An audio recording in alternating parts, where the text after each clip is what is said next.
Barbara Walters sat down with President Barack Obama and the First Lady Michelle Obama for a rare joint interview.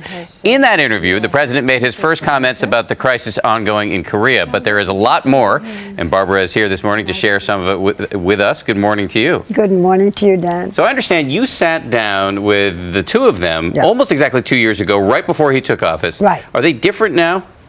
They were euphoric then.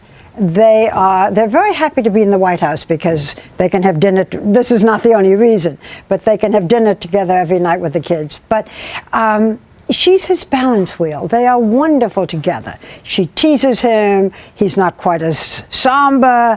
And she sees things with a grain of salt. For example, let me just show you a little bit of it, okay?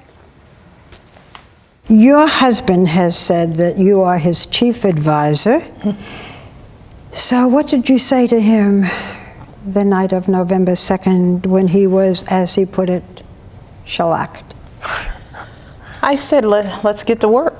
There's a lot to do. I think for us, it's always the focus on what we need to get done, the work ahead. Now, keep in mind that election night, I think she went to sleep.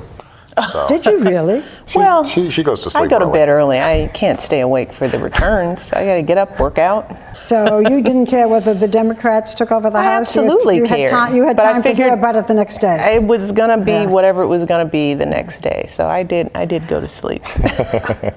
This man who was considered such a great communicator, what did he do wrong? It's a tough time. My understanding is that, number one, every president in history has lost Congress at the midterms. Maybe that's overstating it, but it's happened for every president in my lifetime. It's the norm. It's the norm. But unemployment is high. Folks are hurting. There's nothing that I would look at in this year. I wouldn't look at not giving this country health care. I wouldn't want to take back any of the investments that we've made in education. So I think from a policy perspective, he's done an outstanding job. She's a little biased. You know what? It's a 10. You're lucky. I'm here watching him. Yeah. She might be a little bit biased. Do you get a sense from her how she deals with all the attacks that any president faces? She says she doesn't take it personally. She says the girls say, because we asked about that, what is it like when your dad's attacked? And she said, they say that's your problem. Really? You know, yeah. Now, whether they really do or not, but, you know, these are kids that have their own life. But she does have this humor. Even when you ask about a Thanksgiving message, which you'll hear, he talks about the country and the resiliency of the country and so on. And she says, eat the pie, eat the turkey. Eat the, This from the woman with the anti-obesity Exactly. campaign. She talks about that, but on Thanksgiving weekend, it's different. So I think that when he says she's his balance wheel, I think she gives him very good advice. And I think she does see things in perspective, if you can.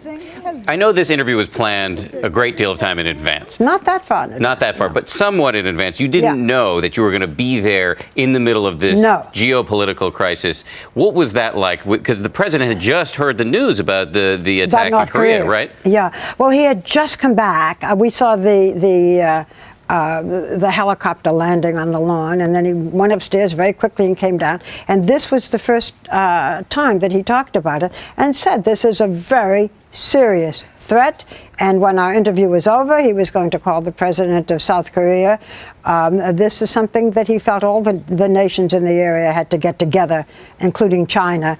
This is a big worry, and he knew, obviously knew it.